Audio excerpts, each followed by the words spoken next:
మాటలు ప్రేమామృతం. కాబట్టి ఆ మాటల గురించి మీతో పంచుకోవాలని నేను ఎంతో ఇష్టపడుతున్నాను.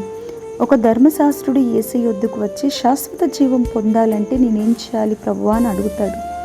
యేసు అంటాడు కదా, నిన్ను వలె నీ పొరుగువారిని ప్రేమించమని చెప్తాడు. అయితే పొరుగువారు ఎవరు అని అడుగుతాడు. అందుకు యేసు ప్రభువారు ఈ కథను వివరించి చెప్తాడు. ఒక మనిషి యెరూషలేము నుండి యెరికోకు ప్రయాణం అవుతున్నాడు. హఠాత్తుగా దొంగలు అతనిపై దాడి చేసి కొట్టి కొన ప్రాణంతో వదిలి వెళ్ళిపోతారు. అయితే ఆ వ్యక్తి రక్తం కారుతూ పడి ఉన్నాడు. ఒక యాజకుడు చూశాడు, లేవీయుడు చూశాడు, ఏమి సహాయం చేయకుండా వెళ్ళిపోయారు. అప్పుడు ఒక సమరయుడు వచ్చి అతన్ని చూసి అతని మీద జాలిపడి అతని గాయాలను కట్టి ఆదరించాడు. దేవుని చేత ప్రేమించబడిన నీవు దేవునికి మహిమ తెచ్చులాగున నీ సత్క్రియలు చేయవలెనను. కాబట్టి ఇది దేవుని యొక్క ఆజ్ఞ.